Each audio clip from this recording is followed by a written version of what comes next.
Great. So welcome everybody to the October 2023 for their Youth Technical Advisory Committee meeting. I'm Hannah Day Capel with Alto Planning and Design, and I'll facilitate today. I think most people here know each other, so I think we can dispense with introductions, but it's great to see everybody. And like I mentioned before we started recording, it sounds like we had some folks from MTC lined up to give some updates, but most of them can't make it. So Georgia will give an update on the legislative and regional transportation measures when she's able to join us. So does anybody have any announcements or anything that they want to share before we get started with the main presentations today? Can we do a quick round of introductions just because we have a new person who doesn't know everyone, and I don't think I know every single person in the room. Absolutely. Thanks, Teresa. That is most welcome. So, and actually, I did have a prompt that I was given, or was suggested to me. So what was the bike you wanted to have as a child? So if you'd be willing to give your name, organization, pronouns, if you'd like to share them, and the bicycle that you wish you had had as a child. And then we can just go hot potato, pass it to someone else after you introduce. So I can go ahead and get started. I'm Hannah Day Capel, she, her, with Alto Planning and Design. And I just really wanted like a pink tricycle with the like streamers, like the shiny streamers. I was definitely into that. I will pass it over to Christina. Thank you. I'm Christina Panza. I am the Safe Routes to School Director for the Sonoma County Transportation Authority, Sonoma County Bike Coalition. Thank you. Oh, was I supposed to say something about a bike? A bike that you wanted to have as a kid. If you want to share, you don't have That to. I wanted to have as a kid was I really, really wanted like a really cool regular 10-speed bike, because when I got my first bike, it was a really, really cool like banana seat long handlebar bike that was really kid-like. And then like the year later, my sister got a really regular bike and I felt really dorky. Even though it was actually, in hindsight, my bike was cool too. And then do you want to pass it to someone else? So I'll pass it on to Jasmine Law. Hi, everyone. My name is Jasmine. I am a site coordinator with Alameda County Safe Routes to Schools. And the bike that I wanted to have as a kid was one of those bikes that the tourists take along the Embarcadero, the ones where there's a person driving it and there's like a bench of seats in the back. I just probably wanted to take turns with my siblings being the driver and the passenger. And I'll pass it on to Nina.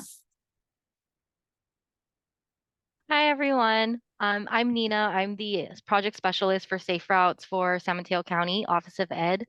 This is all aesthetics, but I was always obsessed with like the lowrider bikes, like the cruiser bikes. And I always wanted one that was like all white with like gold rims.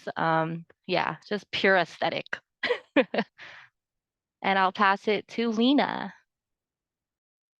Hi, I'm Lena. I'm the new Safe Routes to School Fellow at the SMCOE, and I really wanted, I don't know, a bike with like a big basket and lots of speeds. And I will pass it to Ann Jasper. All right. My name's Ann Jasper. I manage the Walk and Roll program for the City of San Jose Department of Transportation. Pronouns are she, her. My godmother owned a Schwinn bicycle shop, so I always got the bike I wanted. So I'll just say my favorite bike was my yellow Schwinn Stingray with the banana seat. And I will pass it on to Martha. Hi, good morning, everyone. Laura, Prevention Program Analyst with the County of Santa Clara Public Health Department. Pronouns she, her. And the bike I always wanted was, interestingly, I think it's called a high wheel bicycle. The ones with the big wheel. I just always wanted to imagine myself, how do you balance on that thing? So, or how do you hop on it? I'll pass it on to George. Hey all, I'm George Foster here with Alta Planning and Design. helping in the background run a lot of this today. But Anne and Christina, that was the bike I wanted as a kid, was the like big chopper handlebars, big banana seat, like, oh man, that would have been dream. I still want one. But yeah, I'll pass it along to Sydney. Hi everyone, I'm Sydney Cape, also with Alta. Just stepping in to support today while Anna Gore is out. I don't really feel like I have an answer to the bike question, but when I was a kid, Razor scooters were super popular, so definitely wanted one of those. I will pass to Teresa. Hi, everybody. I'm Teresa. I'm the coordinator for Safe Routes for the San Mateo County Office of Education. And I'm going to cheat a little bit because I feel like I had a bike. I didn't know, like, I liked the bike that I had when I was little, but I have always wanted Pee Wee Herman's bike. I love that bike. I still would want it. I'm going to pass it to Andrea. Thanks. Hi, everyone. I'm Andrea Kedziu at Alta Planning and Design. I don't remember really wanting a bike when I was a kid. I learned pretty like late in my life how to ride, but I was always really curious about the tandem bike where you're two on it. And I'll pass it to Sarah. Thank you. Hi, everyone. I'm Sarah Hadler with the Sonoma County Bicycle Coalition and the Safe Routes to School program. I wanted to do everything my older brother did. And I just wanted a big old mountain bike, you know, and ride that and go on the trails in the woods around my house. So luckily I can do that now. So my dreams come true. And I'll pass it to Tommy. Hi, everybody. My name is Tommy Binsko. I run the Bike Mobile. My pronouns are he and they. And my first bike was this like chrome BMX bike, and I was probably like 5 years old or something. And my neighbor friend and I would always mob around the neighborhood and like make jumps and stuff, but they were the kind of jumps that were like Napoleon Dynamite jumps. I don't remember, if you remember the Napoleon Dynamite jump, but not super impressive.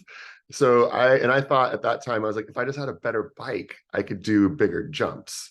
So I just wanted a bike that could do big jumps. And I will pass it to Amy. Have you gone yet? No, not yet.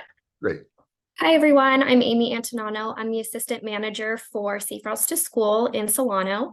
I wanted a bright purple, like beach cruiser with a white basket on the front. And I will pass it to Courtney Wood. Yeah, I can go. I'm hanging out here in the background. I've got a sick kiddo at home, but I'm Courtney Wood with Alta Planning and Design. And I think when I was a kid, any bike with rainbow streamers and those sparkly spoke jewels would have been a bike for me. Oh, and I'll pass it to Kristen. Thank you. I haven't gone yet. I don't know if anybody else has gone yet, but Kristen Holcomb, Safe Routes to School Specialist with Alta Planning and Design. And I can't remember what I wanted, but I did have a red 10 speed and it was beautiful. Is there anybody who hasn't gone yet? Marcella. Oh, Marcella. Yeah, that's me. I'm Marcella Aranda. You'll hear me being called by Marcy a lot. Ultimately, that's where I end land is Marcy. And I work with Laura Enriquez in the public engagement for MTC. So I also handle the Bay Area Bike to Work Wherever Day program as well. And I will be co-managing this program until the new contract, and then I will be taking it over from Leslie, who has been promoted. So, which is great on her behalf. She's enjoying her vacation right now. My bike, which is probably going to date me, was a Huffy with a banana seat, green and white stripes with streamers, and I used to put baseball cards in the spokes. And then we did the whole thing all over the neighborhood. All the neighbors had the little Napoleon Dynamite jumps, and we did all kinds of cool little cruises and parades with those. So those were super fun memories, and I think I kind of wish we could go back to that time. So yeah, that's it. And now I ride a horse. I've given up. I've given up pedal power. No, just It's harder to put a spoke card on a horse. They exactly. don't stand for it. Awesome. Well, I think that's everyone. I know Alyssa, you joined us a little bit late, so you're welcome to give an intro if you would like to. We were giving name, organization, pronouns if you want to share, and then what bike you wished you had had as a child. So my name is Lisa Campbell. I'm with the Santa Clara County Public Health Department, and I work with Martha Loda, supporting our county My Measure B Safe Routes to School efforts. I'm trying to think what bike I wanted to have. My sister actually got the bike first, so I think I remember being very jealous. I had a scooter I was a purple scooter at the time, and I tried to like ride my scooter around as if I was on a bike. And my parents eventually did get me a bike. It was a pink one, and it had like the little frills on the handlebars, and like a little basket with 3 like colorful flowers on there. And I used to put my baby on the little basket and ride around like I was driving my kids around. But yeah, I just remember like being on a scooter and really being super jealous because every older kid had a bike and I really wanted that bike for the longest time. So, my memories. Awesome. Thanks for sharing. And also welcome Carlotta. If you're willing to give your quick update or quick intro and also what bike you wished you had had as a child.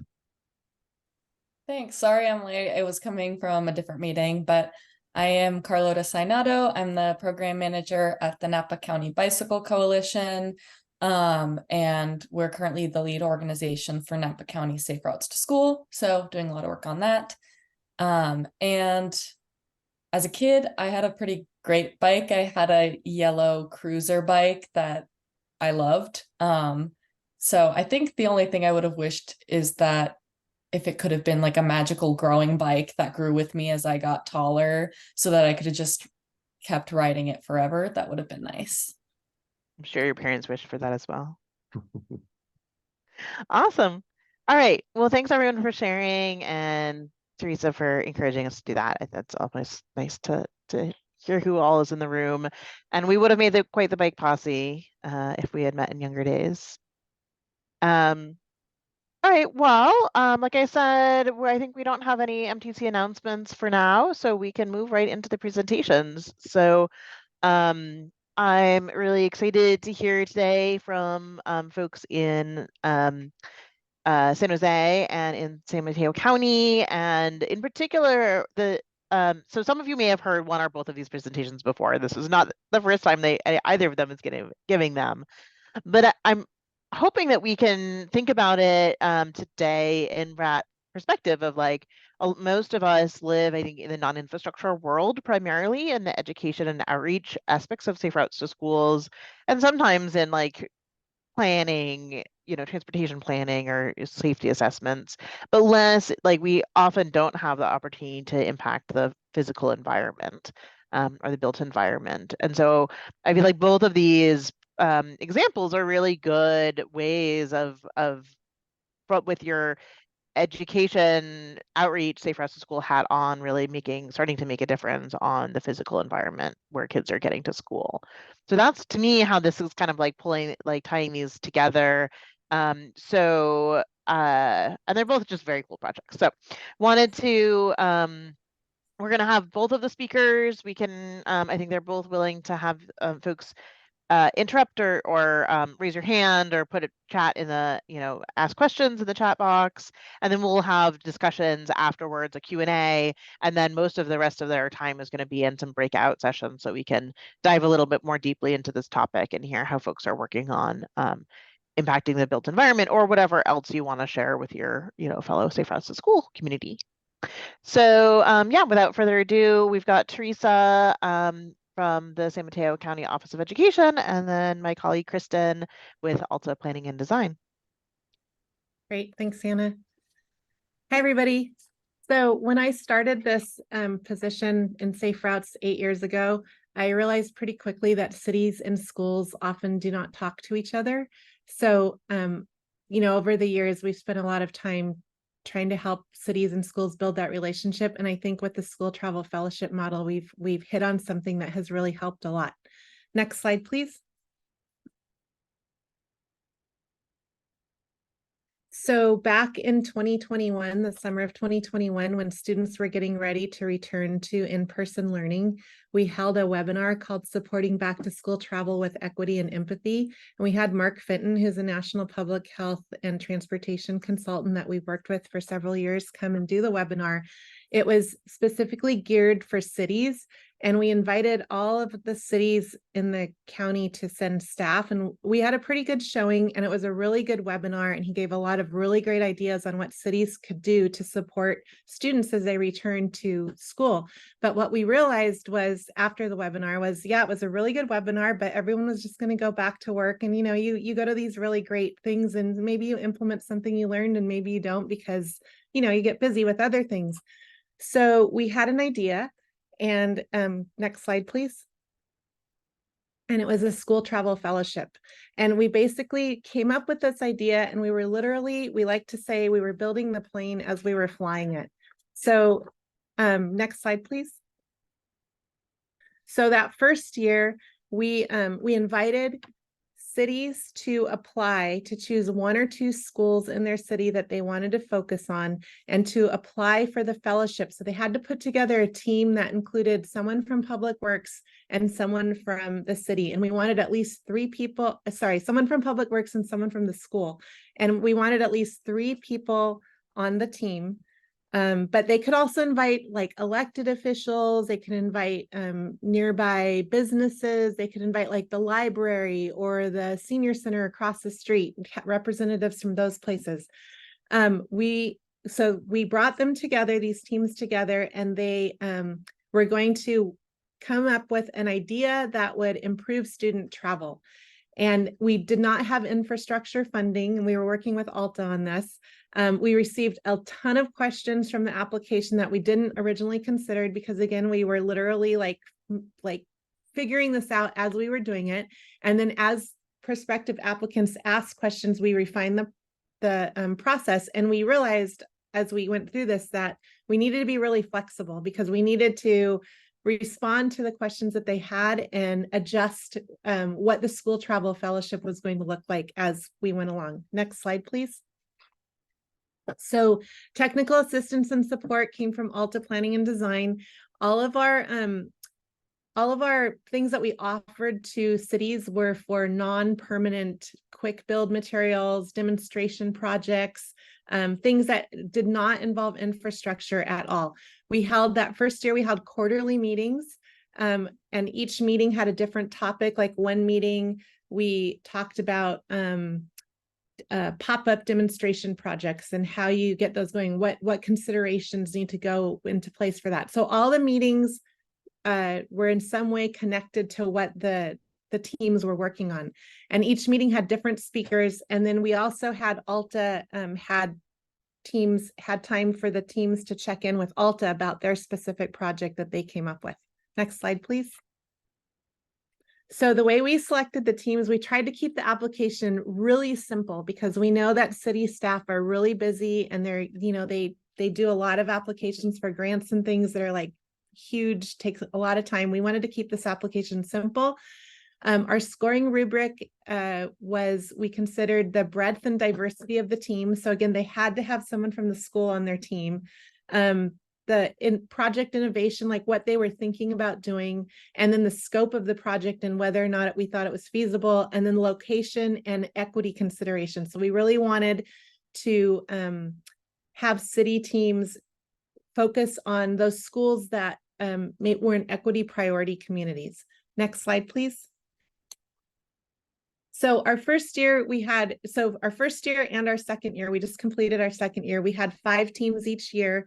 This current year that just finished, we had 2 teams that repeated, Redwood City and Redwood City and East Palo Alto, and they were able to continue what they had done in the first year. And Kristen will talk a little bit more about that. But the application went out to all of the cities in the county. And again, we're only working with 5 teams for each year. And we're going to be entering our 3rd year very soon. We got funding, and I'll talk about the funding later. But right now I'm going to turn it over to Kristen, and she's going to show you some of the projects that were completed.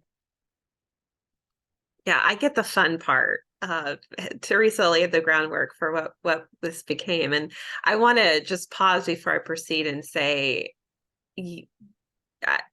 Teresa, Simcoe, you all have created such a neat project and a really meaningful project in the region, and certainly going to move the needle. As Hannah said, we sort of all live in non-infrastructure, but these projects have really bridged the gap between non-infrastructure and infrastructure. And the cool thing is that it was flexible enough that we could provide technical assistance to each of the city's unique needs. What were their goals? What we were trying to accomplish, and create individual scopes of work, not for the purpose of contracting or anything, but just for the purpose of outlining really what they wanted to accomplish and how we were going to get there. So the result is some really, really cool projects. So next slide, please, George. The first project I'm going to share, and Teresa mentioned this is the 2nd year. So some of these projects covered 1 or 2 years, but this first project I'm sharing with you is from Millbrae. It was their first year doing this project. And they really wanted to create some traffic calming around some of their schools in Millbrae, things that have already been elevated to them, and they knew they needed to test out some infrastructure ideas to see if they would work, and that's what we did for them. We created these temporary crosswalks, traffic calming through curb extension with bollards and paints, even had some of the students get involved with the installation. And now the city has seen the possibility, what could happen when you implement some of these recommendations, and they're going to actually go after additional funding to make them permanent, which is really exciting. Next slide, please. Menlo Park with our own Andréane. This was a project where they really wanted to connect with the community, with the businesses and the community, to improve and increase biking and walking to school. One of the cool things that came out of this project was this beautiful logo, the Menlo Park Safe Routes to School program logo. This was created to really help brand the project and create something that has a consistent look and feel, so that they can create materials and people can start to recognize that it's a program.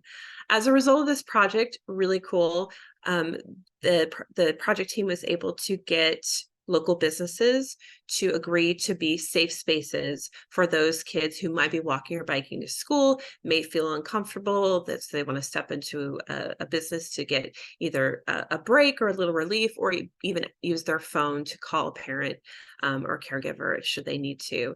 And so, yeah, we can talk more about this a little, but a really cool project. And this logo is going in the business's window, so it's a recognizable decal where kids can see. There's also some publicity coming, I believe, as a result of that, but again, we can share that during questions and answers. Next slide, please. Redwood City is in year 2 of the project. So last year we worked with Redwood City to create an implementation plan, a quick build concept plan at an intersection near Roosevelt Elementary School. It's an intersection they've been thinking about doing something at for a really long time, and so they wanted to test out some of the features. So last year we created this concept plan, and then this year, next slide, please. Oh, and also this is a photo sim we did last year to show the design. Next slide, please. This year we actually put the improvements in place through a demonstration project. So we used temporary materials. This is all temporary paint, bollards to create curb extensions and a shorter crosswalk and more crosswalks. There was only one crosswalk at the time. We had some technical difficulties with this project, full disclosure. There were some issues with the materials that were used, but the good news is that the city is going to go ahead as green light this project, put in a permanent crosswalk, permanent curb extensions, and I believe they're even adding a rapid flashing beacon. Next slide, please. Another sophomore project. Last year, we worked with East Palo Alto to create a quick build demonstration, a quick build project. So we used temporary materials to create this beautiful traffic circle to show the community it fits, and to have them experience what a traffic circle can do to help calm traffic, reduce speeds, improve visibility. We supplemented this with an outreach component, and you'll see on the right-hand side, there's actually sidewalk decals that have gone down with a QR code where residents could share their thoughts about the traffic circle, and it's overwhelmingly positive. So this year, as a result of that positive input, we're now working with the city to do real construction drawings to get this traffic circle permanent, to be made permanent. And we actually are working with them to do 2 traffic circles. So that's really exciting. Next slide, please. Okay, this is a really, really super fun one. South San Francisco identified Martin Elementary School as a school they wanted to work with.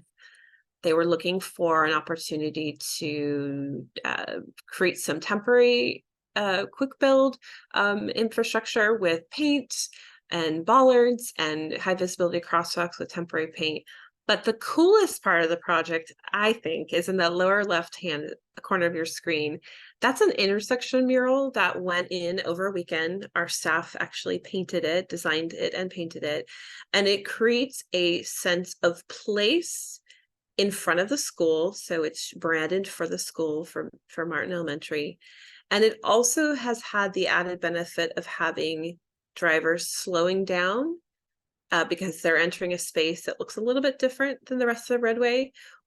And it's also, Teresa, I'm sure you can share, the kids are really excited to have this in front of their school. They're excited to use the crosswalks to see the actual mural right in front of their school. Next slide. I think it's back to you, Teresa.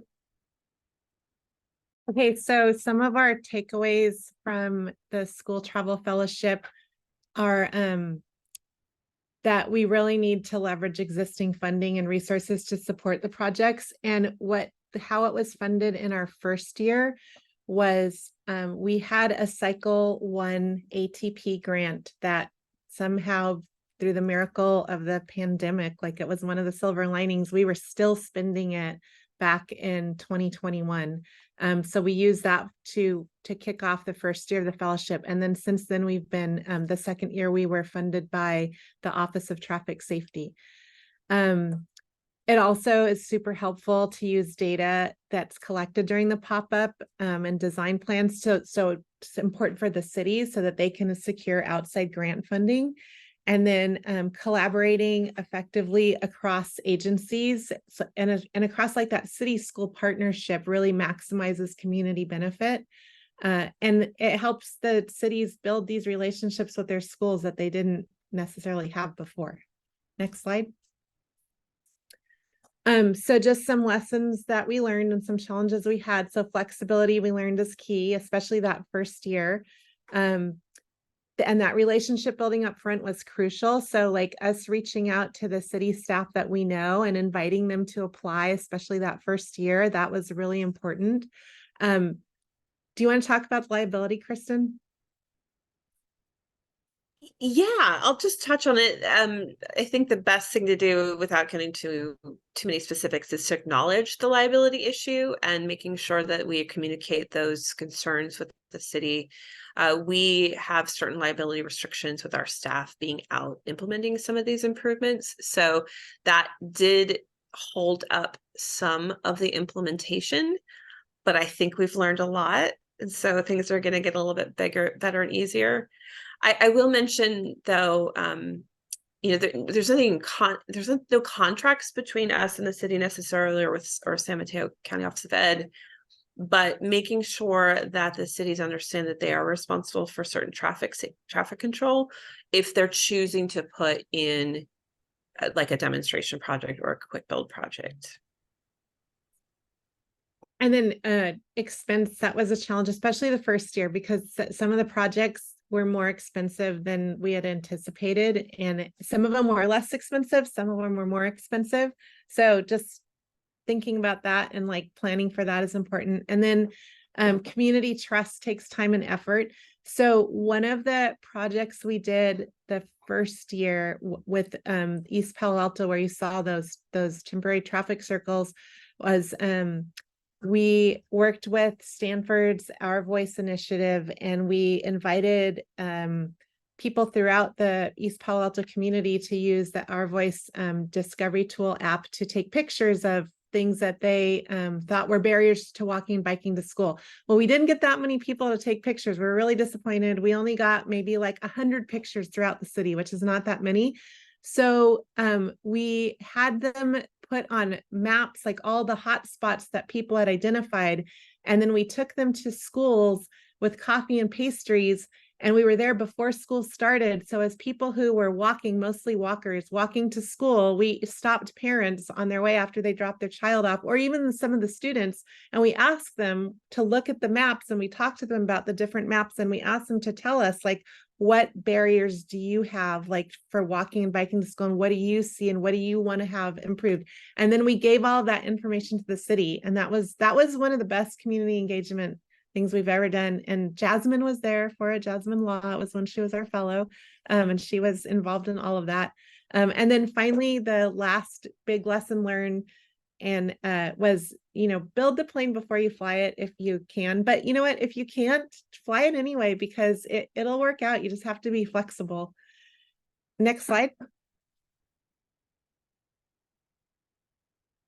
And then for the future of the School Travel Fellowship, we're still going. We're going to be starting our third year. This will be our second year that we've been funded by the Office of Traffic Safety. And then since our first year, actually, yeah, for year two. So our main funder was the Office of Traffic Safety, but then our public health department, they wanted to get involved. So they gave us some funding.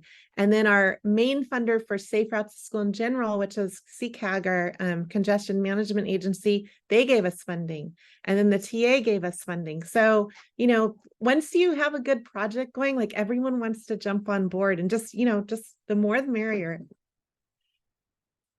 So I think that's it.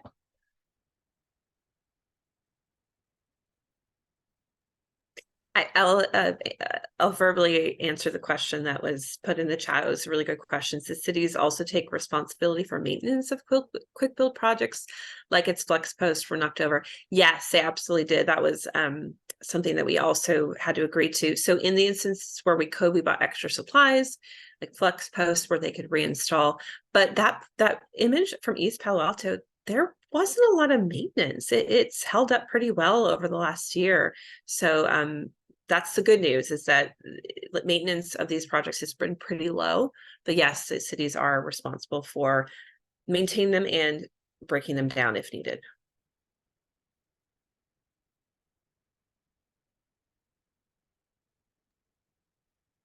Any other questions, folks?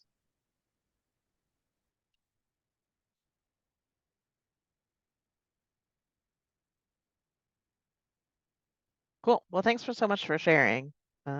Yeah, this has been a really great project. I think in particular, like, because of the San Mateo County Office of Education is a unique program in that it's being run by the Office of Education.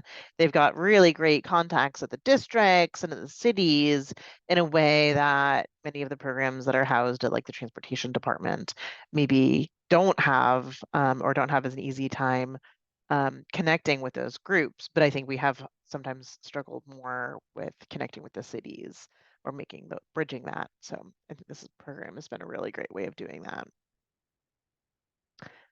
All right. Well, without further ado, we can move over to a little bit further south on the peninsula. Not really the peninsula at all, but over to San Jose. And Anne will be sharing a great project that they've been working on. Awesome. Thanks, Hannah. The Walk and Roll program, just briefly, has been part of City of San Jose Department of Transportation since 2012. And we're currently funded by a county tax measure for until, I think, the year 2047. We have some longevity, but we still do apply for grants here and there. We have 3.5 full-time staff as well, and we cover about 80 schools right now. Next slide, please. Or I can do it. Okay. Awesome. I can remember who was sharing what. So like most Safe Routes to School programs, we do a lot of safety assemblies, bike rodeos, help support walk and roll days, and so forth. But starting in fall 2021, we started hosting these events called Viva Escuela. So San Jose since 2015 has been doing these huge open streets events where we close down 6 to 7 miles of roadway 2 to 3 times a year. It's called Viva Calle. And then we have another program during the summer called Viva Parks where we activate the various parks we have. So our idea was to kind of go along with the Viva theme and call it Viva Escuela. It is an open streets, school streets event where we close off not 6 to 7 miles, but just, one school block, usually right in front of school or along the side. And we open it just for active transportation, close it to cars, for about a total of like 3.5 to 4 hours. And I'll explain that timeline later.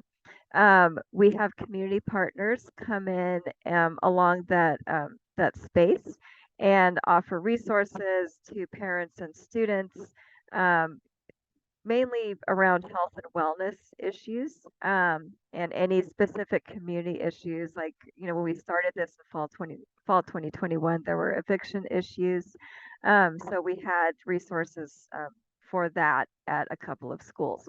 It's also a really good opportunity for families to connect with local elected officials. So we often invite the council member for that district. We have 10 council districts. These are just some fun photos of different different ways that we've hosted Viva Escuela. So those photos will be sort of sprinkled out throughout this presentation. Next slide, please. So a little bit of background. We're not the first people to come up with this. It was actually something that our senior staff brought to our attention. So shortly after the pandemic started and everyone was going to school remotely, the UK some schools in the UK were experimenting with closed streets during morning drop off, so that either students could attend class outside, which I think we've all seen pictures of, or just have that space open just for people to walk and bike in. Like, we've had a lot of slow streets and closed streets in the Bay Area around that same time.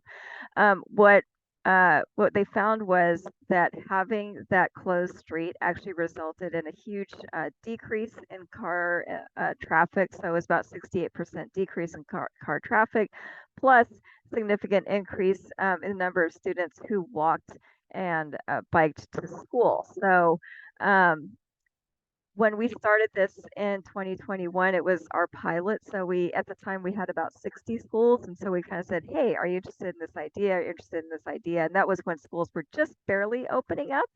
So we'd like to call it like the dimmer switch. So not all schools were letting outside visitors on at the time, but we had 2 schools that were on board. So we conducted it at 2 elementary schools, one that's actually across the street from City Hall, so right in the heart of downtown San Jose, and then another one that is about a half mile from the San Jose airport. And then word got out. We have a monthly newsletter, so we feature different things that happen with the program. So by fall 2022, we had 4 schools that wanted to do it, including the 2 original schools. And then in spring, we had another school that, interestingly, was actually slated to be shut down by the city of San Jose, or the school district, sorry. And so the principal there was very eager to have more events there because the community really fought to keep that school open. So we weren't really planning on doing a springtime Viva Escuela, but we kind of had our process pretty nailed down, so we were able to conduct it there. And then we did a second one at that same school just this fall, where we just wrapped up 4 events, and that included the first one that we did for a middle school. Next slide. So we usually get there at dark 30 because schools start, 8 o'clock, 9 o'clock, and what the idea is to close down that street for an hour prior to the morning bell so students can come and enjoy the space. So we have an hour prior to that to welcome community partners in, get everybody set up, make sure everyone has what they need. I usually bring donuts.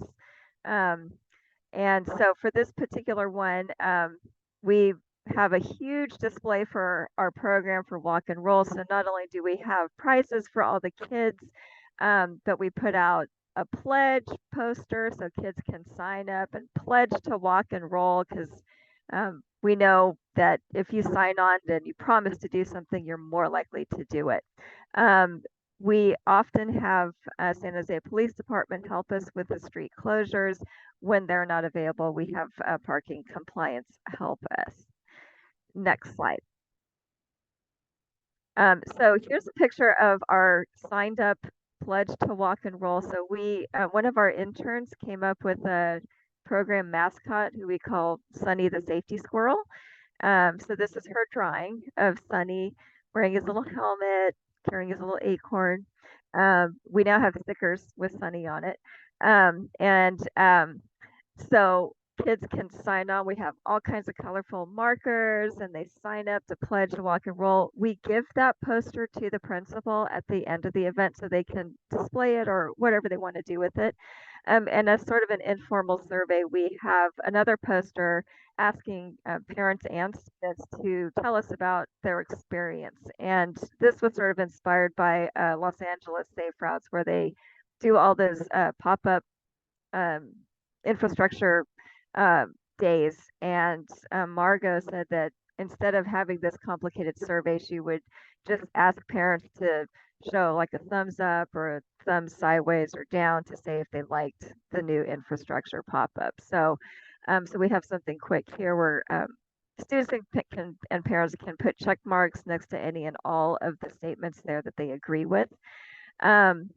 And then we have a picture of some of the prizes that we give out. We have slap bracelets. We got a bunch of stuff from AAA Safety Patrol. We're also housed within the Vision Zero program in San Jose. So we have a lot of information that we share from them as well. And then when appropriate, we run like a mini bike rodeo on the streets during the event. So that's a picture of us kind of teaching students about safe crossing on intersections. Next slide. And then these are some of the community partners we've had. We typically have around 7 to 10 community partners come and bring resources and interact with the school community. So we had Beautify San Jose, which is just what it says. They encourage picking up trash. They manage homeless encampments, all kinds of things, and they have swag to give out. We have Vector Control, which they control the skeeters and all of that around the county. So they have a very robust program to teach kids about bats and mice and all kinds of things out there. So they conveniently bring bags so that the kids and parents can take that bag around and collect all the swag from all the community partners.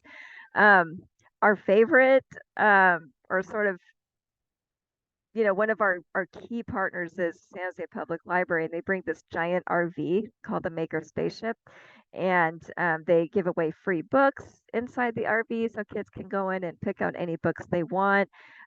We often partner with the Santa Clara Valley Water District. They have their mascot there, H2 Cool.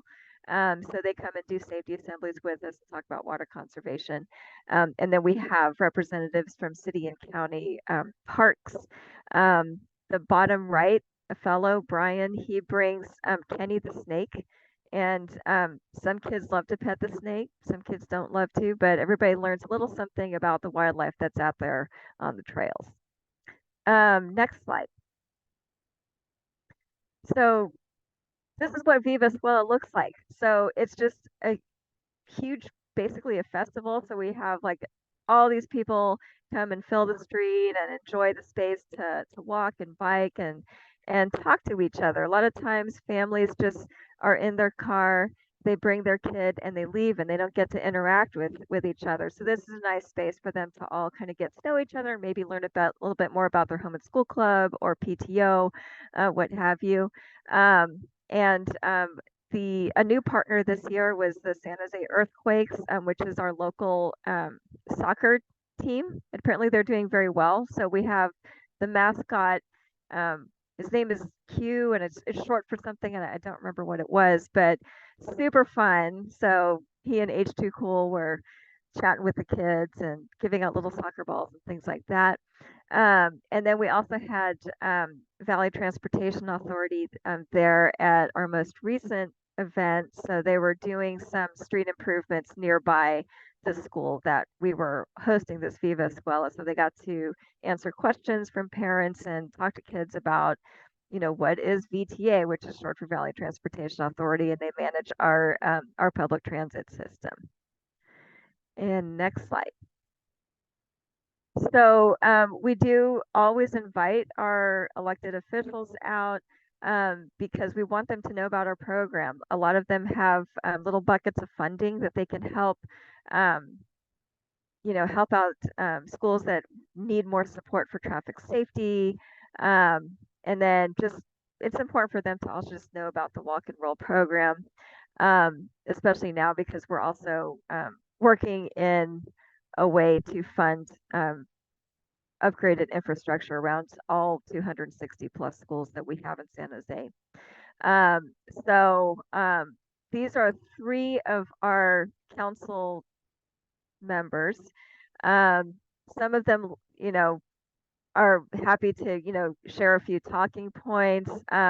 The one in the center, Pam Foley, she's actually the chair of our Vision Zero Task Force, and she used to be on the school board for, I think it's San Jose Unified School District, which is our biggest one. So she's very heavily invested and enthusiastic about the Walk and Roll program. So if you're thinking about doing this event, you can give your elected officials talking points, but also if they don't feel comfortable talking, giving a speech, because it's really hard to kind of like herd all the cats and, have everybody stop what they're doing and listen to them for a couple minutes. A lot of them like to just interact with the families and students and just have a good time themselves. Next slide. So behind the scenes, we got to let everybody know this is happening, not just the students and the families, but we have, because we're closing down a street block, we have to let every address within a quarter-mile radius of that street closure know that that portion of the street is going to be closed down. So it may be different for whatever city you would be considering doing this, but for San Jose, we have to send out postcards to everybody at least 2 weeks prior. And so we have a GIS, kind of like a guru here, who compiles all the addresses. We give it to our printer. We put together this postcard in English, Spanish, and Vietnamese and send them out with my name, email, and office phone number. And I've gotten, I see, over 11 events. I think I've gotten 2 calls. And they were very supportive. They were just curious about some other random issues, and but very supportive. The top card is actually the flyer that we provide for the schools. We try to make this as labor-free as possible for our principals and teachers. So we put together the flyers, we do all the outreach. They just have to agree to do it and pick the date. So we put this flyer together that shows where the street closure is going to be. And then where people can park, which has had an interesting kind of like a side effect of parents going, oh, I can just park a little further away from school, walk or bike in with my child, and it's a nice time to connect, and it's less stressful for them when they're dropping off their child. One of the schools asked us for future events to emphasize that the event is free because apparently it was so cool at this one school that kids thought, oh, I must have had to pay for this, so they just went by. So we make it very clear that it is a free event for everybody. Next slide. So the planning part, it seems like a lot, but it's actually after doing this several times, we've kind of got a system down. But in the summertime, we aim to find out which schools would be interested. And lately, we haven't even had to do that because we talk about it in our newsletters. And so schools are now saying, hey, can we have one? And then we look for a good date to do it with the school. And then we host a planning meeting with the school principal, their parent organization, the police department, Department of Transportation engineers. They're super key because you can't have this event at every school that wants it because some schools just are kind of surrounded by arterial and collector streets that just they have too much commute traffic to close it down. So we get their approval on which streets to close, and they give us advice and discuss any possible events around it, staffing, volunteers, all those logistics. We have to put in a special events application to Office of Cultural Affairs that may be something different for your city. But that's what we have to do when there's any street closure, and it has to be done 45 days before the event.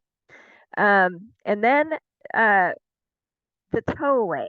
So since schools are in residential areas and there's people that park on the streets, we do want as few cars as possible on the street the morning of the event. So we have to submit an application for tow away posters. They give us the posters and the permit number, and we go post them about 2 days. We have to do it at least 2 days before the closure, but we do not tow cars. So this is something the police department came up with, is that they said, we'll close the street and each end, and then have a third officer kind of floating in the middle, not only to give out stickers and talk to the kids, but if there are cars left there, they can help direct those cars out safely. So we don't actually tow anybody because we do want the whole community to have a positive feeling about this event. We do a lot of outreach to community partners, of course, to bring them in. And these, speaking to what Teresa said in her presentation, that building those relationships is a must. And it's something that we've done over the last couple of years by participating in summertime Viva Parks events where a few of us kind of come out and interact with the community and let them know that we have these different services. So through that, we've all made sort of informal connections with, for instance, Vector Control, Valley Water, all these different community partners. And that's it for planning. So next slide. And that's my name and my email address if you have any questions about it. I do want to mention flexibility too, mentioning what Teresa said. So this year, they changed up they revised the application for towway permits. So that kind of threw a wrench into the plan, even though it was like the same information, it was on a different form that we actually couldn't really tell what the difference is, but they can tell. So you want to, whenever you're looking at these timelines, if you talk to your city and they say we have a 45-day, cutoff that you need to apply for, try to set it for 2 months because things are going to come up that you might not expect, even if you've done this event like we have for 11 times. Permit applications will change up on you and you won't know until the last minute. So that's what Viva Escuela is all about. Awesome. Thank you so much. There Yeah. are a couple of questions for you in the chat. So Christina asks, do you pick a different school for each week during a certain time period, like October and April or May? Yeah, so we do try to kind of spread the love. So like, we try to do them at different schools every term. We did them twice at a couple of schools, and they did ask for a third time, and we just said, hey, we want to try to, you know, go around to other schools to do it, and they totally understand. So we're not saying we'll never do it, a third time at some of these schools, but we do want to hit other schools, and in particular our lower income communities. I'm just wondering if there's interest, if any other, or because I've heard of this happening in other areas where it's just kind of a regular thing. So it's not so much of a big event. Right. And I'm wondering if you have considered that, or if any other organizations are doing that, just as not, I think it's great to have a big event, but also it's great to just close the street and make that a regular thing. And I was just wondering if that's something that has been asked for, if you've considered that. The main reason we don't is because of funding. So every time that we do a street closure, it's about $3,000, because we do have to have, we do technically have to have San Jose Police Department enforcing the street closures. The last couple of them, because it typically happens during shift change, we've sort of skirted by having a parking compliance there, because they have the cars with the flashing lights, and people just assume that they're also San Jose PD. So that's kind of the biggest expense, is having that traffic enforcement support. So, but So is yeah, that I something agree. that It would be you're- great is to that- have this all the time. Is that something that you're paying for, or the city? I mean, would the city, so that's coming out of your safe. That's coming out of our funding. Yeah. I wonder if there are any areas where cities have a vested interest in doing that and would just. Well, Anne is the And- city, so in yeah. this case, it Oh, is. that's true. actually That's the true. city You are. paying. You are the city. That's true. Yeah, I'm the That's city. true. I just wondered, like, how New York, like in New York, they do it, and it's like every school, like every day. I'm just like, how does this grow into sort of a more regular thing? That was just my main question. Yeah, I mean, that would be awesome. I think for us, like, it's just not feasible for us, because, like, so New York City, for instance, has one school district for all of New York City. Los Angeles has one school district. San Jose has 19. And we can go, yes. And so it's hard when we have like overlapping agencies and districts and all of that. So kind of like our thing that we're most happy about is that parents are starting to park further away so they can walk and bike in with their kids. So at least it's, at least even temporarily, alleviating morning traffic. But yeah, it would be awesome to have this just like on a weekly basis even. But it's just for us, we just don't have the funding. That's great to know. I didn't realize that there was a cost to it like that. So that's good to know. Yeah, I put a similar question in the chat, which was whether any of the schools had asked to keep or discussed closing their streets more regularly.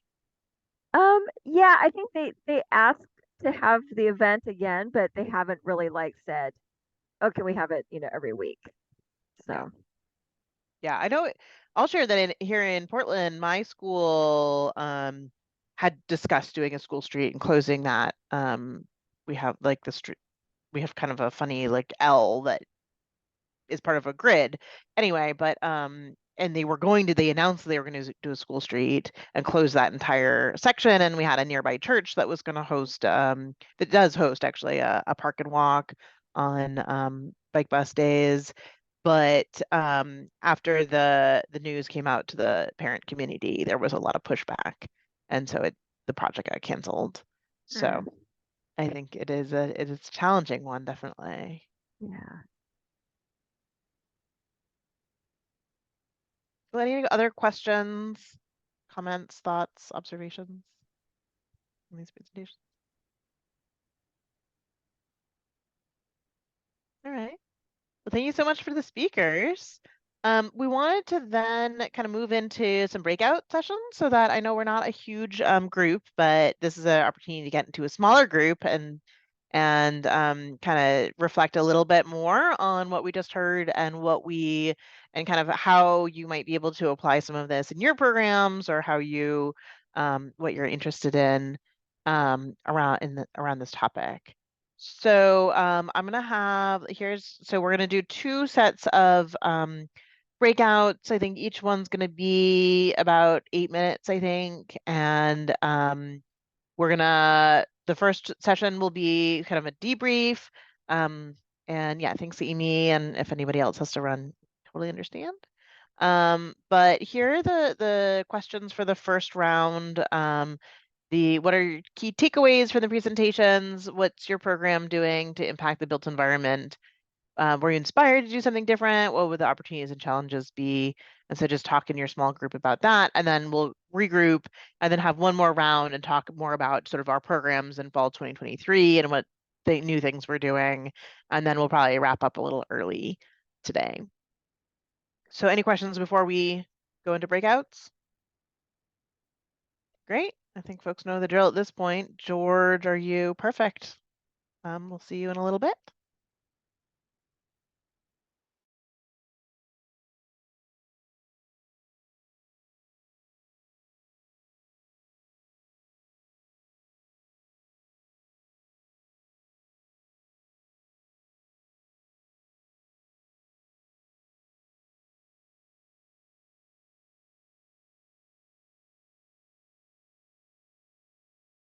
Yeah.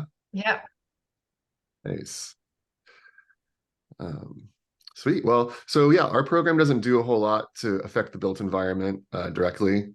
Maybe we inspire cyclists to get more proactive, to get some policy changes or some built environment stuff done just by encouraging them to ride more. But I think my takeaway was just how you can like leverage all these different interagency sort of partnerships to do these like really amazing big events.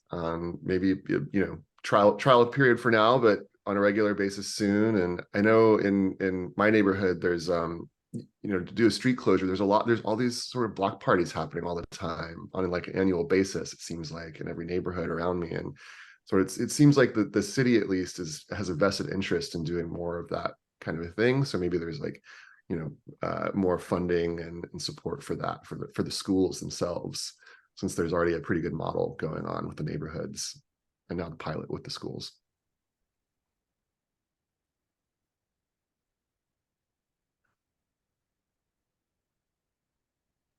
I would be curious to see how effective they would be. Well, I'm sure they would be very effective, but in an equity priority district.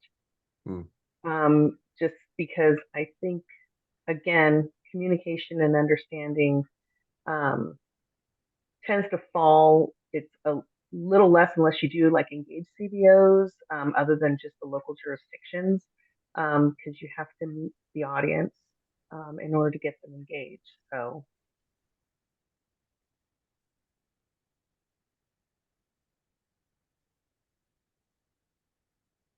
Yeah, I like the numbers Anne shared about like the experience in UK, how it like really increased the number of students biking to schools. And it's a good reminder that all these encouragement activities, they do have an impact like in throughout the school years. Sometimes like we get questions like, is it really improving safety in the streets, or is it like all these efforts, what's the outcomes? But they do have like outcomes and building this habits. So it's a good reminder, I think. Yeah, another thing that stood out for me was the the school mural in the middle of the intersection, and just like how just vibrant and colorful it just and how if the car is driving up on that, it's like discombobulating, so you're naturally going to slow down. And there's I've seen there's like a couple of these place-based murals like around town here too, just very like a lot of like really amazing cultural symbology and just seems like such an easy win. You know, those every other intersection could have a mural on it. I imagine it can't be that expensive to put one of those down. And a great way to just bring people together in the neighborhood too, to co-create like the vision of what it's going to look like. And just a sense of just ownership and pride over your neighborhood. Yeah. Agreed. Yeah, it was cool for me. I got to be at a lot of those demo installations for Simcoe. And it's just like paint or like traffic tape, but like you can buy it on Uline, like anyone can buy this stuff. And so like if you build those partnerships and like get all those permissions and get people on board, like actually implementing something, and they're not going to last forever. Like a lot of this stuff is like intentionally designed to like leave when it rains next. But like it's pretty, if you build those connections and like get that momentum behind it, like you can throw something up and then people are like, hey, why isn't this here forever? Like, city, please build this. Yeah, the graphics alone, I mean, aside from just the massive logo, it's pretty obvious if I was driving through there and I saw a bunch of dots all over the floor, I would immediately equate it to children and recognize that children were present. And so I think that was, innovative in itself. Just the fact that you're bringing things that people kind of think about as, oh, that's definitely, a school by, or there's a daycare center or something by there, because that's what you see when you see the bright colors and in the pastels and whatnot, even in a building that's painted like it.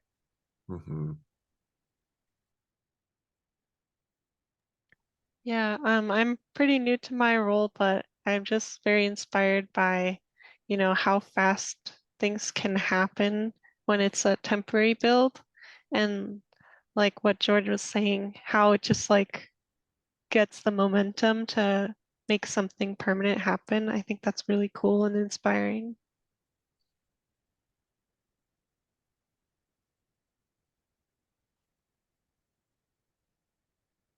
Yeah, I'm curious, in doing the street painting, are there other, I guess, have you like been doing the research for that? Did you see other really cool designs that you want to share? Just sort of like other patterns or other sort of concepts? Oh yeah, it it can be really cool, especially like if you're partnering with like a high school or something where like you like are able to implement some kind of student art or something, or like uh there's like certain limitations on like what colors you're allowed to use and stuff like that. But otherwise, like they can be really unique and creative and like representative of that school or that community. Or they can just be like kind of silly and fun, like polka dots. And so there's some like really, really cool designs, and because like the curb extensions too, like you can fill that with whatever, so I think that there's a lot of like neat opportunities to partner, and you know, infrastructure can be a hard thing to get people on board for, but when it's for the kids, it can be, you can build that momentum.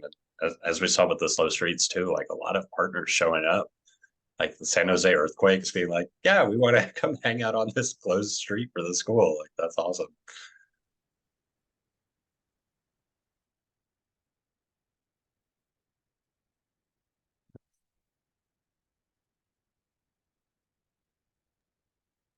Are there any challenges that jumped up to people in these processes? Like um, those two made it seem fairly seamless, but it was not. I don't know if you saw anything that you're like, oh man, this would be a big hurdle for if I wanted to do something like this. So was the liability issue around like if there was an accident or something, and then who would, okay, if it falls on, so Alta was concerned that the liability would fall on y'all. Gotcha.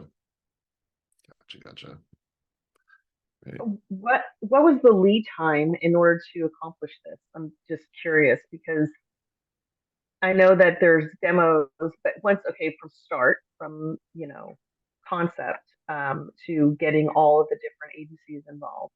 And then moving forward, now that it's been approved and you have examples of how it's been done and where it's been done, have you, you know, experienced the same, you know, development time with each of the different locations, or has it been established that it's easier to get these approved?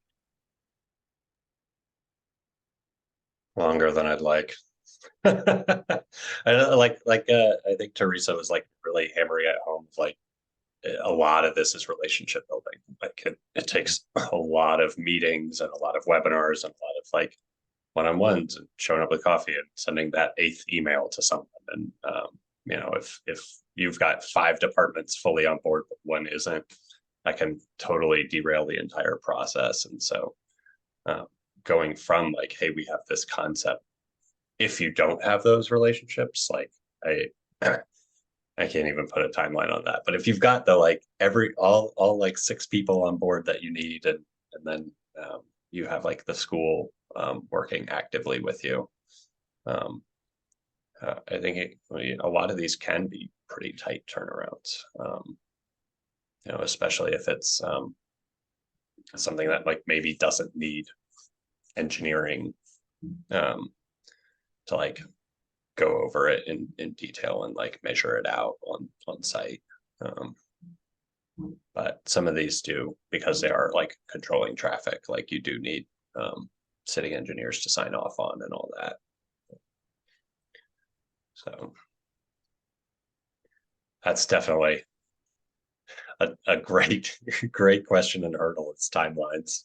It's like all over the place, but like Lena was saying, like definitely faster than the implementation of permanent infrastructure. These temporary things can go up pretty fast. It's sad looking at all these like county city plans for infrastructure and being like, "Cool, you've achieved 3% of what you said you would build in the last 10 years.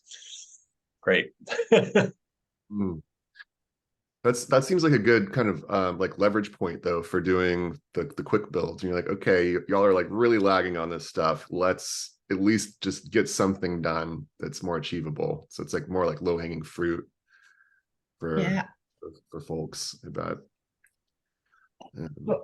What's kind of nice with one of the school in Millbrae, I think as part of the project with the Office of Education, they also had like a walk audit, like a school site assessment before, and they were able to then implement with the demonstration project some of the curb extension and the recommendations. So it was kind of interesting, a good opportunity to move faster and implement.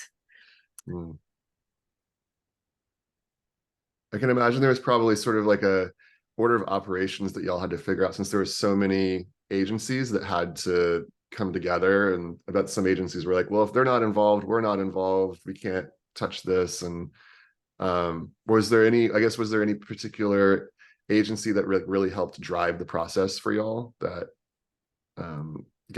helped bring more people to the table that needed to be there? Or was it pretty much like solely on y'all?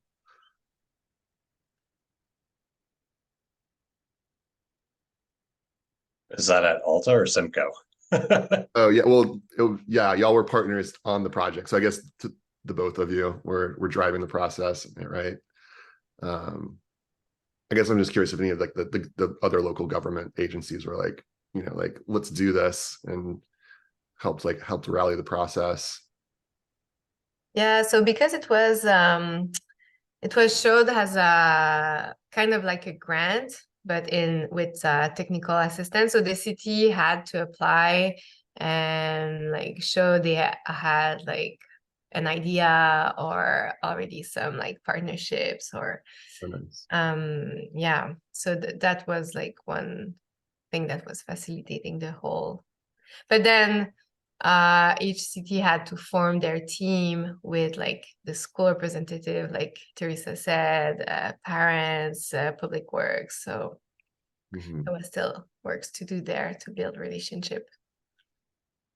Nice.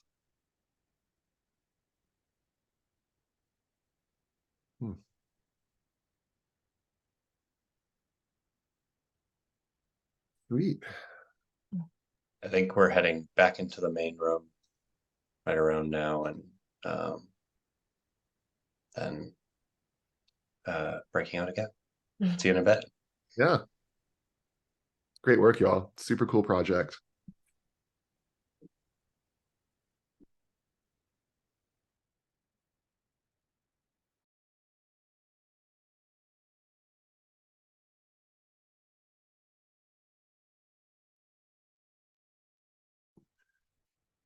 We meet again, deja vu. Yeah. Everyone's taking the full 60 seconds to come back. They're wrapping up their thoughts. I didn't have the insider info that I did.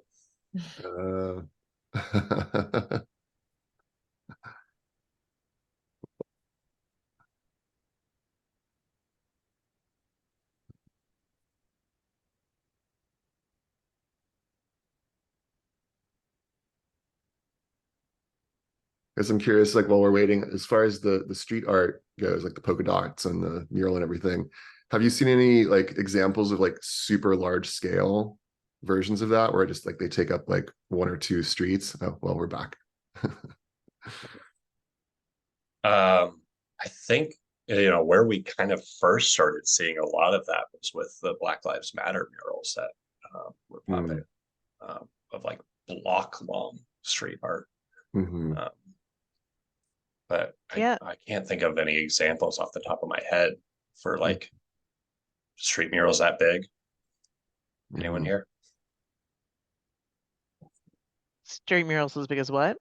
Like a block or more. Ooh. I don't know that we always have that kind of a canvas.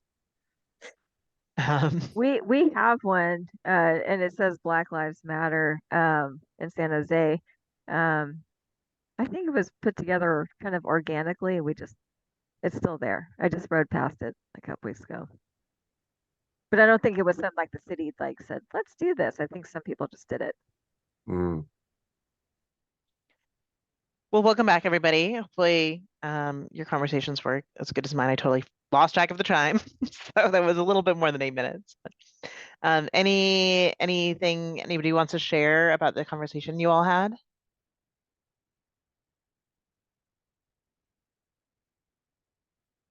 I'll share that we had a conversation about, you know, some fears, particularly on the part of engineers, about how to, you know, some of these pop up and quick build kinds of treatments, and had the idea of, you know, could we do like a tour or something to bring them to where it's been implemented successfully in other communities, ideally in a community that resonates with that community. So kind of matching the, you know, rural or urban kind of feel of the community could be an interesting thing for Safe Routes to do, and another way that we can like build bridges, like metaphorically and not literally, build bridges. Any other takeaways anyone want to share?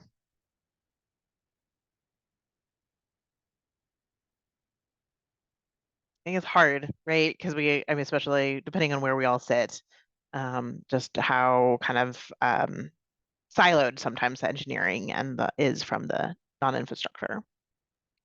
I think for us, we all exchanged emails because it turns out we all have newsletters and we can all learn from each other. So I'm really excited to see what Alameda, Napa, and Sonoma have going. So awesome. Now we're on each other's mailing lists. That's so great. I think something that I noticed or at least I noticed in the presentations and also just in some of the stuff that we've been doing in Napa County is just how important it is to get all the different players in the same room and to be consistent about meeting and touching base. We in Napa County and some of our northern smaller towns have been working on quick build projects, which some of them have been quick build and some of them have been long quick build, but I won't get into those details. But what was really key for those things actually going in the ground was having somebody, another organization who really made sure that everyone was in the right room, keeping us accountable, keeping us in communication so that these things actually happened. So, I mean, the communication, which is like what everyone was talking about, was just so important. Yeah, I think there is a really good point. I feel like so much of our jobs as Safe Routes to School coordinators is that coordination piece where like there's not a lot of deliverables to show for it if you're like working on a contract, but it is time consuming, but it is so valuable to bring those folks together. Awesome. All right. Well, we do have one more round of discussion that we wanted to have. So this time we wanted to just talk about checking about how things are going. Fall 2023. It looks different from fall 2022 or 21.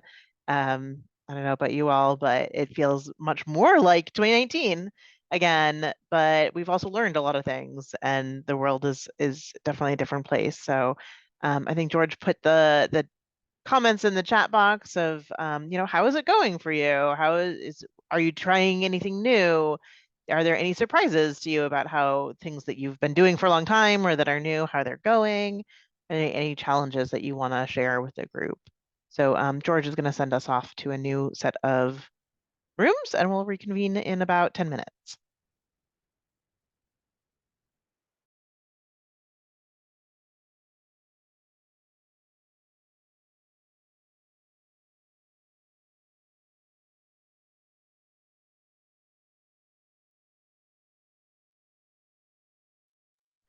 Hello. Hi, Nina. Hello. And Hey.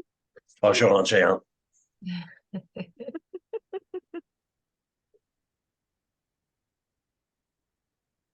right, so hopefully these questions are still in your all's chat window. Oh, yes, they are. Checking in on this brand new year. What's kicking? Well, in about like 2.5 hours, there's going to be like a 5-hour meeting. I'm not part of it, thank goodness, but because we're in DOT, we did a survey. Our engineering team did a survey in like March to all 263 schools in San Jose to find out what their biggest concerns are about school traffic. And we had 178 schools respond, and 90 of those schools want to be part of the walk and roll program, and we currently have 80. So it would essentially more than double our program. We're like, we have not enough staff as it is. So we're very excited, but also very nervous. But they're presenting a budget proposal to add on to our budget by a huge amount, so that we can not only fold those schools into walk and roll, but the main part of it is so that we can improve infrastructure around every school in the city. And obviously, it's going to take like about 5 years, but we're applying for year one. So we'll hear, I guess, in about 2 weeks if we got it. That's exciting. Yeah.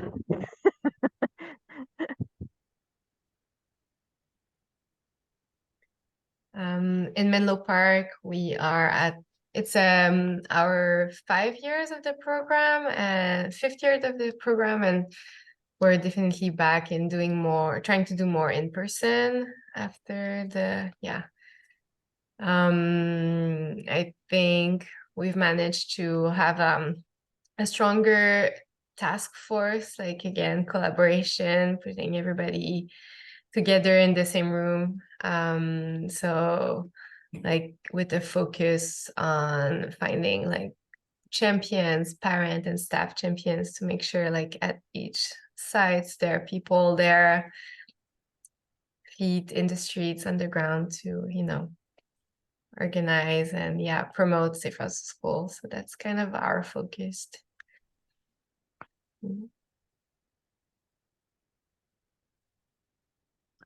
Think for us, I'm going to send you that draft travel tally spreadsheet I've been promising you, Andrea, and the eval group. But here we've been in San Mateo County, we've launched our own travel tally database since the Safe Routes National Partnership, it's kind of like, ooh, it's like, you know, like they got funding this year to keep it on, but we wanted to do something a little bit more simplified, and something just specific to the county, since we have so many different schools and school districts to manage. So we have that going on. We're going to be entering our 3rd year of the School Travel Fellowship. So looking to see more innovative, cool projects come about. And with that, you know, one thing that I'm trying to push is having more case studies about each cohort, and trying to do better follow up on really just, you know, understanding like which projects are going permanent, what's working, what's not working. So rather than thinking of more new things to add on, I think we're trying to um, tweak and refine what we currently have going on, just because I think in the past 2 years, we just launched so many different initiatives and it's time to refine. Nina, can you remind me what program you're using for your travel tally database? I saw that presented at a work group meeting, but I can't remember what it was. So we're using Looker Studio, which is part of the Google Suite. Yes, that's right. Okay, I remember now. Yeah, and then so I think for that one, it's free. I Yeah. think one of the benefits to it is just we have a data team housed here that can support us with all the back end coding and Yeah, I think we asked after things. that work. I think after that work group meeting, and I don't know if you were there, or Andre, and we were asking if there was a way to share sort of like the template, and I don't Yeah, think I ever got. yeah, I finally just got the template. I had to kind of do my own like filtering and values. So it's gonna have like SMCOE, like it's gonna have San Mateo County data Yeah. in it, but I think it's just the model. You'll see the model Yeah, of how that we're would be entering rad. things. Yeah, because I'm really interested in that. So Yeah, and I'm trying to think of like a more simple tool to use. I can't really think of anything. The only thing I think that is a little bit more simpler, it's honestly just using Excel. yeah, And we then, have a database in Excel and Google Sheets yeah, before, but we yeah. actually got corrupted. We lost it, and Oh no. we lost years of data. I mean, we have it all somewhere, but we're not going to recreate that. So we're going to have to restart that. And I just thought we could start fresh. Yeah, I have it, so I'll send it right after this meeting. Thank you. Yeah. So in Sonoma County, we're just doing a lot of our regular stuff, you know, with walk and roll. We have challenges every month, and we do walk and roll, you know, events, not every month, not every school does every month, but we promote the idea of them every month. And we launched task forces in Santa Rosa, the city of Santa Rosa, and the city of Petaluma, which are our 2 largest cities, which has been real. I mean, we just started doing those, but especially in Petaluma, there's so much interest from all the like every city staff, like all branches of the city council, school board members, school district people, community partners. Like I had like 24 people at my first meeting, and I've got my second meeting this Thursday. And I just think there's going to be cool stuff coming out of that group just because of the synergy there. And the city is already planning to do, I would say, quick build, not demo, not like urban tactical urbanism, but just like they're working on their own kind of quick build projects in the city. And Santa Rosa also, we have 2 new active transportation planners in the city, and they're both bicyclists. They're both really progressive, and one of them invited me to a meeting with a school because he wanted to do like a quick build project in front of that school, and so he invited me, and you know, kind of brought me in to connect with that school. And so I'm really excited about the potential for really working closely with the city, who seems in those 2 cities who seem interested in doing this themselves. So like more that I'm not necessarily taking on, but maybe supporting them in whatever way they need, I think. But again, if there's interest and they can't handle it, then maybe there are ways that, you know, I'm just maxed out capacity wise. Like I just couldn't imagine doing what you or Teresa has done. Like I I don't have any more extra time to like coordinate a quick build project, and I would just need someone else to do that, and then that means I would need more money.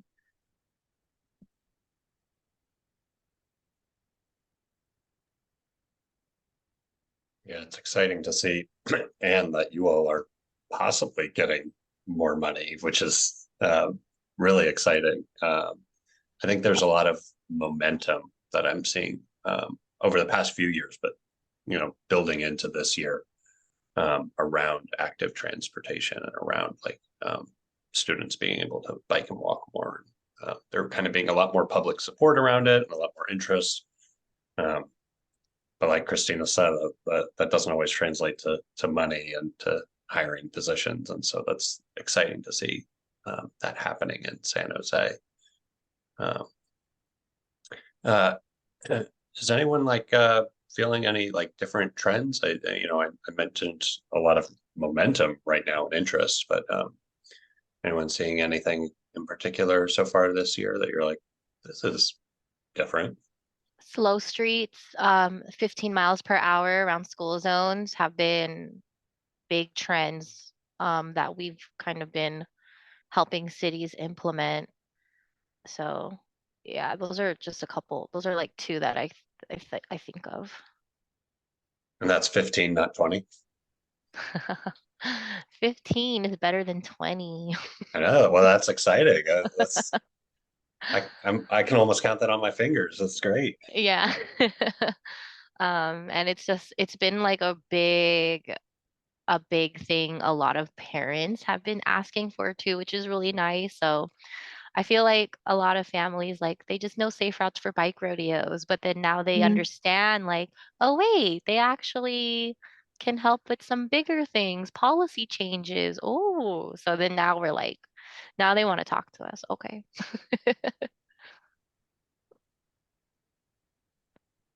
I think that bike bus might be another one with all the like promotion there was from the one in Portland and all the excitement. Yeah, people want more and more of that.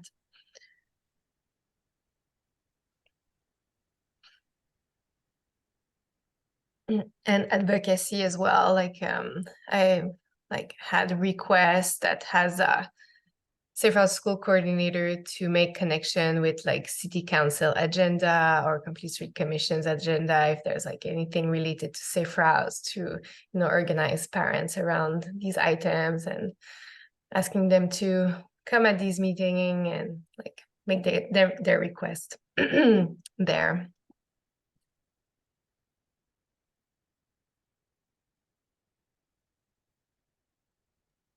We've had more interest from high schools. So we're kind of navigating that right now. And we're actually working with Alta to come up with like a manual for high school students on how to implement a walk and roll program for their school.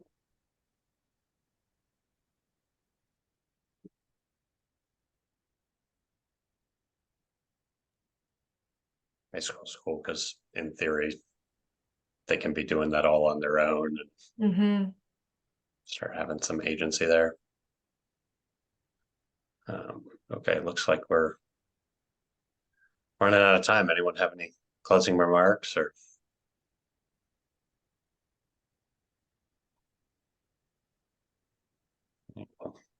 See you all back in the main room and Thanks, get a wrap on things. Thanks so much. Thank you.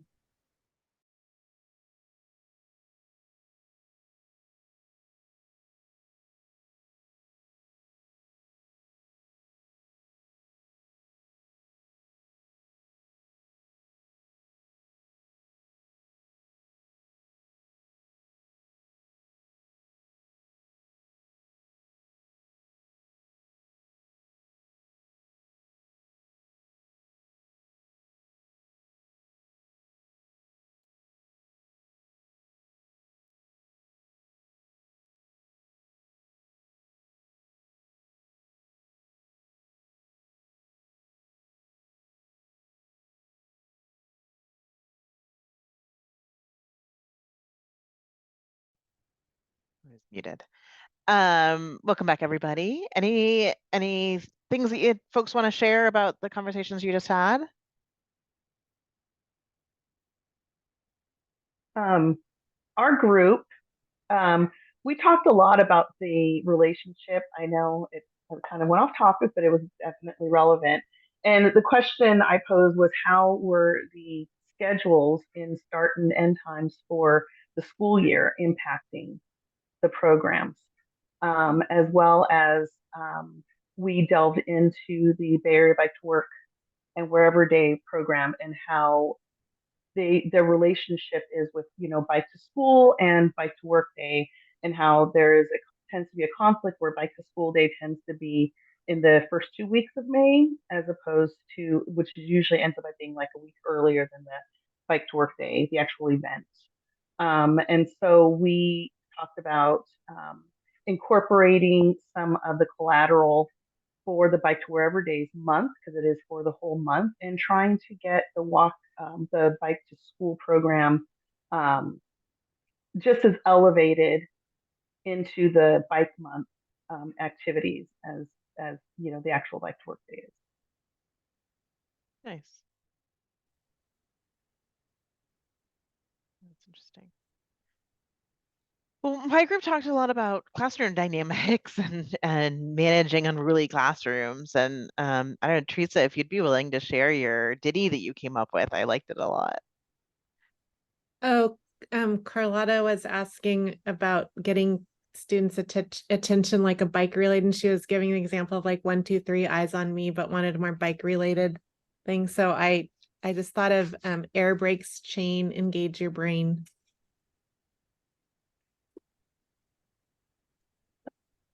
I'm sure You heard it Teresa will here take. first. Yeah, I was gonna say she'll take commissions on on use of that. That's great. Yeah, we talked a lot about classroom dynamics and how hard it is with whether the teacher is involved or not. And I actually didn't share, but was gonna say, like, we had a PE class, but like in-class PE education, but then the teacher got COVID. So, the more things change, the more they stay the same, I suppose.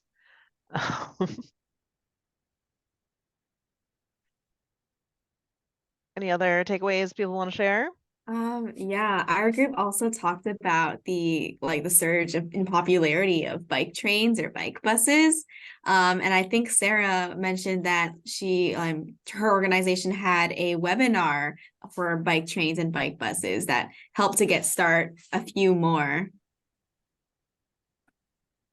Sounds great.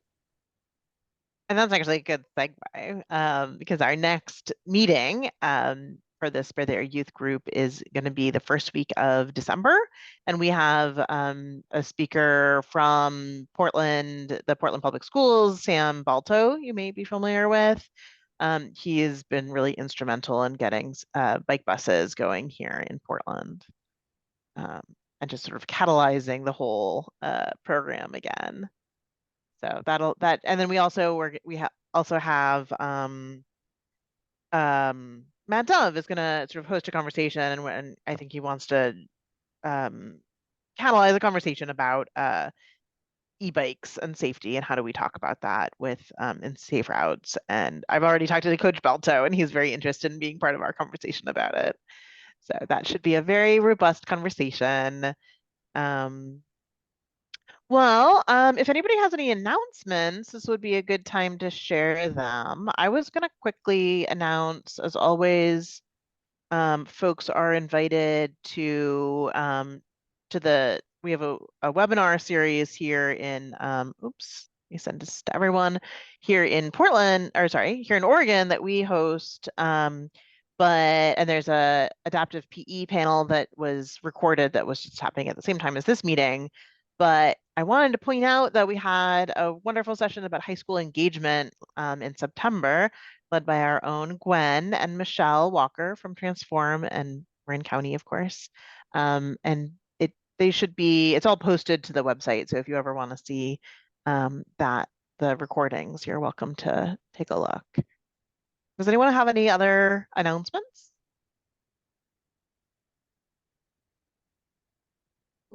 I have just a quick question, Hannah. Yeah. I won't be able to be there for the December webinar. I'm teaching that day at one of our middle schools. It will be recorded? That It will, yes. Okay. Would it be good for me to register and then get the link? Is that easier to get the link to the recording or? That's a good question. I mean, they're always I guess we usually send them out via MailChimp, and I think we usually send them to the whole TAC group. Okay, great. So that, yeah, I don't think it matters if you're, and then they're also all posted, all of our webinars end up getting posted on the Spare Their Youth website. Okay. That I can post the link to. Okay, thank you. Yeah. This is the link to the recordings. And of course, there's the National Safe Routes to School, or the partnership is hosting the Safe Routes to School Summit, which I think is next week. I know that Teresa is one of the speakers, and I'm not sure who else. Oh, I think Michelle is also a speaker on high school. So that should be great. And other than that, any other final thoughts or comments from the group? Well, thank you all so much. I know it was a small group today, but I think we had some lively conversations, and really thank you so much again to our speakers. It's always a pleasure to hear what is happening around the Bay Area and to share it with everybody. So thanks everybody for your time, and we'll talk to you in December, if not before. Bye, everyone. Thank you. Bye, everybody. Bye. Bye, everyone.